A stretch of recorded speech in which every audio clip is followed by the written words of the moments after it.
Hello. Just wanted to upload a short-ish video here. It's gonna have to be one take, first take, and publish. And then I am excited this morning. Today, I am going on a little adventure into some retreat grounds in central Kentucky to kind of take a long moment to just kind of breathe and exist as my full self, I guess, or a fuller self than I've known for quite some time. Those that know me, hello, good to see you. This video log is kind of a placeholder for future conversation, interaction, and really more than anything, I think just to vocalize some support for a lot of what I think people are really feeling and going through right now. Pretty clear to many people that we're going through a kind of phase of transformation, both on the individual level and on the collective level. And that can mean a lot of things, but I think part of what I feel called to speak to is that it might be a little more simple than we think. And the tanglings of mind that a lot of us might find ourselves in, there are ways to kind of untangle that, and we don't have to do it alone. My hope is that we can find ways to do it with others as we feel comfortable, and to just really honor and sit with one another in our stories and what we're feeling. And I'm specifically interested in talking about like mental health and wellness in the 21st century, recovery, how to feel a little bit more at home in our bodies, how to integrate our minds back into our bodies, and then kind of go from there. So just real briefly, I wanted to speak on like kind of my tenuous relationship with reality that's been going on since I started forming memories. I've had a particularly wild year. It's been a wild life and a really wild 4 to 6 months, I guess. And so yeah, I just wanted to upload a video before I pack the car. If you're watching this, that means I have already left and headed to retreat grounds. Got some really cool people who have made some space for me to stay at a tiny cabin in the forest to just exist. Honestly, it's so simple that I've gotten my own self tangled in words over the past few months and concepts, trying to figure out how to express something that is so deeply obvious that I'd say that there's a good chance that a majority of us aren't in a position to really see it. And so part of what I hope to evoke with my being is like ways of seeing. None of this is really new from my understanding. I think if anything is new about it, it's how to accomplish wholeness in this day and age with so much distraction and with attention being monetized in the way that it is. And I don't have to tell you how things are. Things are wacky, but we're not wacky. I don't think. I mean, we're not crazy. I don't think we're alone. And I think that a lot of the discomfort that we're sitting with and might help me to just kind of stay focused on my experience in this video and future talks and discussions and projects and art things and performances. Hopefully we'll be able to maybe look at things from a more collective angle. I have a knack for kind of bridging the individual and the collective. For a long time, I think it was a burden because I didn't have enough about my own life kind of unlocked to really see what my particular skill set is. And so I just wanted to take maybe just like a couple minutes to explain just one way that I used to feel and how I've taken that from more of a weight into something that actually kind of carries me. nature of things is odd, and in my experience, it's about being open to grasping paradox or allowing paradox. So for like years, since I was a little kid, I was always kind of known as a wallflower, a sensitive type. Always kind of lingered around the edges of groups, but very rarely found myself in a place that I felt fully like I belonged. So I'm kind of like a generalist. I have interest in all these different, endless different things, but I never really specialized in one area. And I found myself growing up in a time, I was born in 87. And so, when I think of memories, it's like the mid 90s, like my first like full kind of substantial memories. And then it goes from there. And, I think that speaking to it is important, and speaking to all of our stories is so important, because through our individual stories, we'll often see little cosmic reflections of a bigger story. And I think ultimately that's what I hope to invoke or evoke. And so, yeah, generalist, didn't really feel at home. Like, everybody always seemed to like me, but I was also on the other side of that, like, never really felt like I belonged. Whether it be like different cliques in high school, or more recently, well, just one example is like the being queer, being identifying most days as a gay male, and feeling welcomed into the LGBTQ community when I was in my late teens, early 20s, but also like being called like straight passing, and like it's like we have this weird tendency, even our communities and circles of support, to like bring the exterior judgment that we're protecting ourselves from, and like since we've internalized it so deeply, it tends to come out still. This is just my experience. Nobody ever really treated me with disrespect. It's just I don't really feel like that was the identity that was going to save me. I do think it saved me to feel like I was accepted. So, like, that's definitely important. This isn't an either or thing. But as I grew, I started to kind of just become resentful against different aspects of living that I just never really felt like I could kind of tie myself down or anchor myself down in any one place. And for a long time, that kind of haunted me. But to explain how that can turn around and work from another angle is today, sitting here now recording this, I just feel deeply encouraged to speak to this, because I think there's a lot of richness in the soil. And one like mantra I have is the story is in the soil, keep your ear to the ground. I think in a lot of my videos in the future, I'll be repeating a lot of the same things, because I think that a lot of these blossomings of conscious thought come from similar reflections. And that's a big one that I believe that through my own understanding of my story and recent trauma work and healing and discovery, and really, I think allowance, if I had to choose a word, right, would just be just allowing things. It's very new to me. It's a big part of what I hope to do on this week-long retreat, is to go in with an intention but not an expectation. And as I've done that over the past several months, things have gotten like increasingly strange, but in like a really cool way, a way that's filled me with great, um, just great power, of kind of finally feeling like, okay, I'm a human. Here we are. For me, there's never been a moment of graduation or something I can look back to and say that was it. Like, that is when I got better, or this is what healing definitely feels like. And so now I'm gonna go preach that. That's not who I am. And in a big way, I feel like that makes me kind of an ideal um, orchestrator of thoughts, because as much as I was used to grasping at things for so long, because that was my particular behavior and conditioning, as I've let go of that, I've found that for me, in my experience, like, I was really the thing that was in my own way.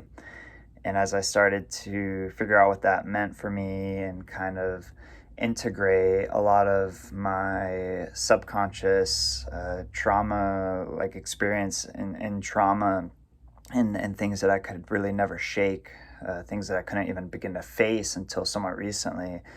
I've just found myself waking up feeling just a little bit different, a little bit better. And I guess I just really wanted to say that I think this could be the case for like a lot of us. I'm not going to say everybody, but I think there's a lot of really sensitive folks who have been going through some real heavy stuff for a real long time. And I see reflections in art and through others' shares. And I just see so many reflections in the world of a people who are coming to in some way that I definitely can't explain, but I think can be like teased out through conversation and through like honoring our stories and sitting with each other and helping people. And so I don't intend to let this video get beyond 15-20 minutes max, so I'll kind of roll into a more specific like kind of idea that's been feels like it's been like implanted in me, or maybe is like a natural occurrence within the essence of whatever it is we're made out of. But I do, when I say like keep your ear to the soil, that like the stories in the ground, I think that for me, my perception of reality that has changed me the most is understanding that intelligence is inherent in all things, and that while we live in a material world, and there's a definite level of importance to stabilize ourselves in the material reality so that we can function and go to the grocery store and eat and take care of our pets and be there for friends. For me, I couldn't really begin to do that fully, certainly not in a sober way, until I really just sat with like the question of who am I? And I think we'll have as many different answers to that as we have people asking that question. But I do think it's important. I think we're coming into an age where philosophy, specifically mysticism, is not only practical, but I would say for my life has been necessary. And I think that for me has been really inspiring, right? Because we don't probably feel like we live in like a deeply mystical time or a deeply spiritual time. But I actually think that's just kind of the surface view. I think if you get underneath a lot of the modern issues we face, it's exactly what's going on, is that we're not feeling in alignment with the way things are because they don't feel like they're coming from a place of our truer, deeper self. And so I have a lot of thoughts on that for another time. But I had this idea that some of you probably have come across. It's been really difficult to get out as an individual because it's involved an insane amount of like background research on like how to make an online presence and like how to basically how to launch an impossible project, right? Like how to be a single boy with a vision who wants to evoke a community, but like can't quite even explain what the project is. There's things I do know, but there's more that I don't. And so I appreciate anybody who is interested in this, like your patience, your interests. If that comes into alignment and you want to reach out, it's not too hard to find what's going on. I got a website, www.churchofok.com, and I just wanted to spend the last few minutes here just briefly discussing what that vision is to me. First of all, it's not a church, as pretty much all of us probably conceptualize. I've been debating the language for a long time as far as calling it something else that doesn't maybe instill in us any sort of conditional response, kind of knee-jerk response. But after sitting with it, I honestly can't yet think of a better way to put what this vision is. So at least right now, I'm telling myself that I think it's worth it to try to own or like resurrect the language of the ancient like mystics and spiritual seekers from many, many moons ago. Because when I think of a church personally, I think of a place that I would go to when nothing else made sense, when I needed sanctuary and protection from the world. I picture, as the material, if it does continue in some way to kind of fall apart or split or transform, I picture it as a place we can go to. And what I love about the Church of OK is that I don't envision it ever as a physical building. It can be celebrated in a physical space, whether it be the forest or in a building, but it's on the move. It's where the people are. It's anywhere that somebody maybe who is struggling is sitting with that struggle, and maybe reach out to a friend, and that friend can help. And for me, it's kind of a way of like expanding upon my vision of recovery and the help that I've got, which I've had some very profound moments of community and fellowship with, just use my story as an example, with AA, Alcoholics Anonymous. Recovery from alcohol and substance use and addiction has been a huge part of my story, and I love the fellowship of AA, and I love the fellowship of the Buddhist organizations that I'm also a part of. And this goes back to my generalist story, or my not feeling like I belong. I can qualify in AA easily, but when I get done with meetings so often, one of the things that sticks with me is like, how do we bring this into more people who don't identify as an alcoholic, or people who are going through, maybe not substance use disorders, but more behavioral disorders, or really just anybody who's struggling. Like, how do we inject and bring healing into the conversation from a collective standpoint, so that everybody knows that, like, we don't have to transform alone. I mean, certainly we can, and if that's the path, then that's, I think, okay. But for me, it wouldn't have worked without help from others. And so I guess I'm trying to envision what recovery from a much broader cosmic standpoint could look like. And that's pretty much why I'm here recording this. The Church of OK is more of a philosophical theory than a physical space, with practicality at its core.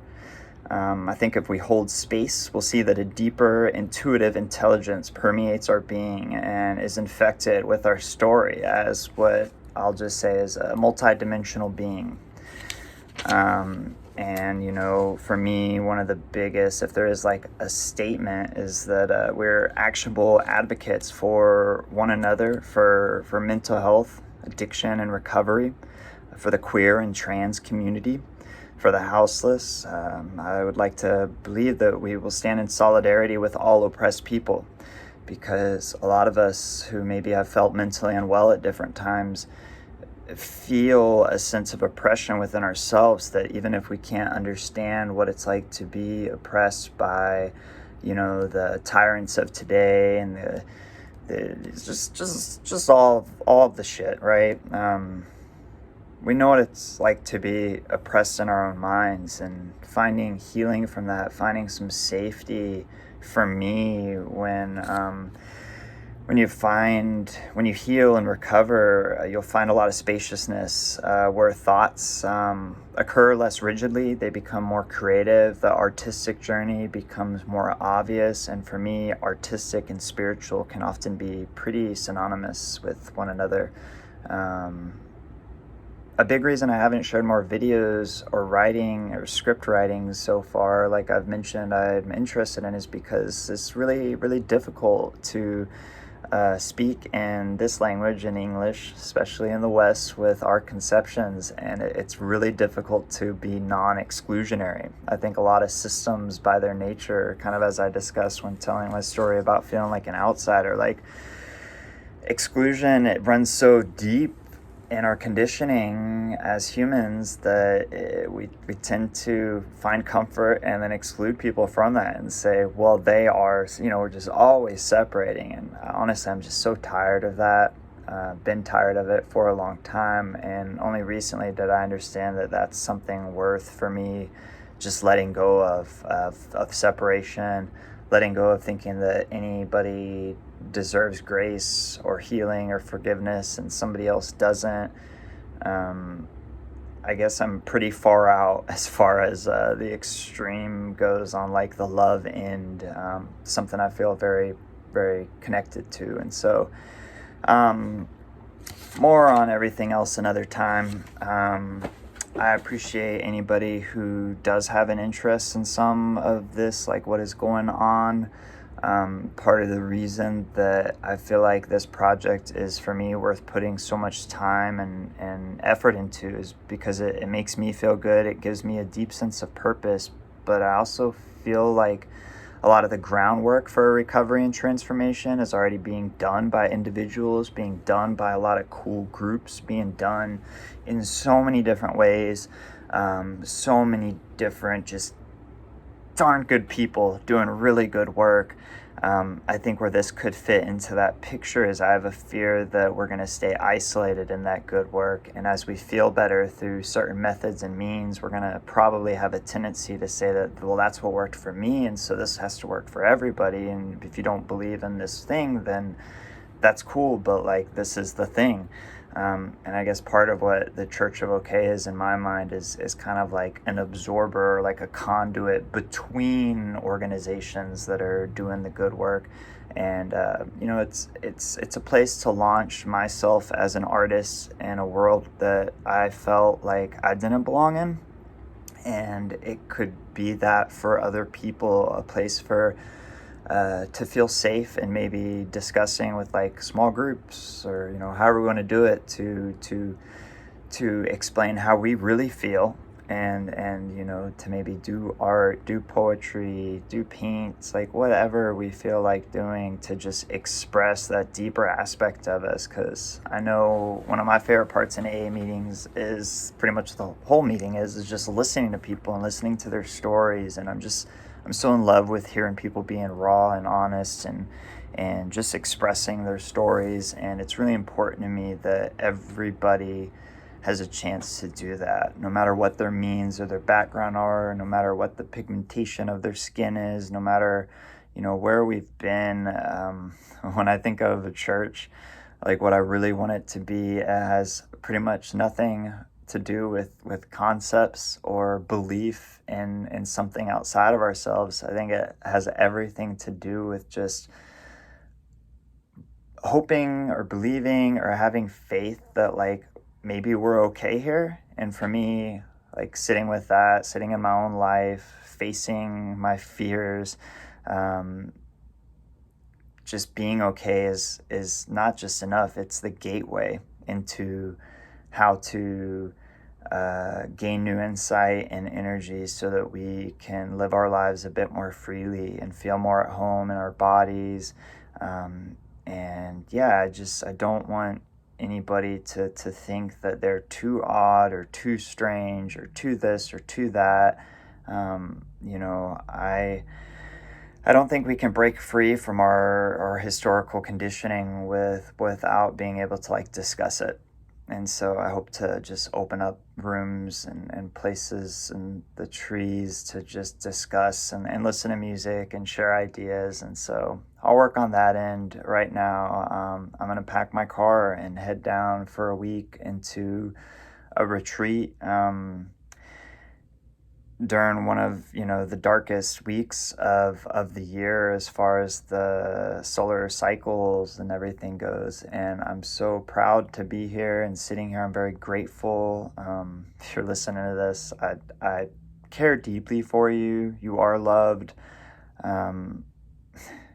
It means a lot to me to be here, and I think that's a big part of my story is that through the hell that I've witnessed and started to understand the nature of, I've seen how that very hell is like the darkness behind the little beams of light that help me see the light so insanely vividly that I can't help but to speak. It's gonna be evoked.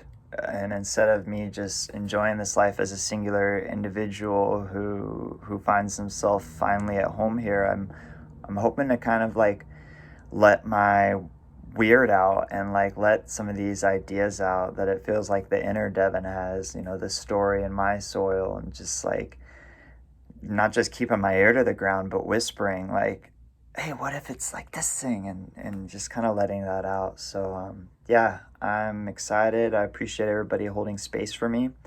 There's some really exciting things going on in life right now. There's a lot of pain and a lot of destruction, but there's a lot of transformation. And I think that no matter what happens on the surface, what's maybe happening deeper is like a realignment, a coming to, and it's powerful. And I guess this is kind of my modern way of reaching out my hand through words and my presence to say that when I get back from this little trip, um, I'd like to meet whoever is interested in some of these ideas, really, and anybody who has questions or wants to hear more. That's why I'm here. I just want to keep this door open, or at least understand the nature of this door that I've found, and hold it open, and maybe make it a little bit more accessible than it's been in the past, to have people be able to build a faith that works for them, works for their family, and just see what happens when we together maybe surrender. What did I have here on my note? I wanted to say. Well, this is good. You can't identify what is and is not life without also identifying the conditions and relationships of that which you are identifying. And you can't claim to understand any person and their psychology by isolating them from the historical experience. Do you see how we humans have an uncanny ability to come at everything the wrong way? I don't even know if it's wrong. I'd say it's a weird way. It's a really weird way we've been conditioned and taught to think. And so, yeah, when I get back, I hope to write and talk to people who are interested in actually like getting a little bit philosophical in a practical way, and talking, because what's more practical than like questioning the way that we've been taught to think, and like such weird mental contortions. I mean, that's a huge part of what got me locked up in the first place. And I'm still there, but I'm also other places now, and I just feel a lot of love for this life, and I'd like to share that, while I'm here, and I'd like to share it with you. And yeah, thanks so much for being here. Hope you have a great day. Take care, and be well out there, y'all. Stay safe. Take care of one another. Be nice to strangers if you can.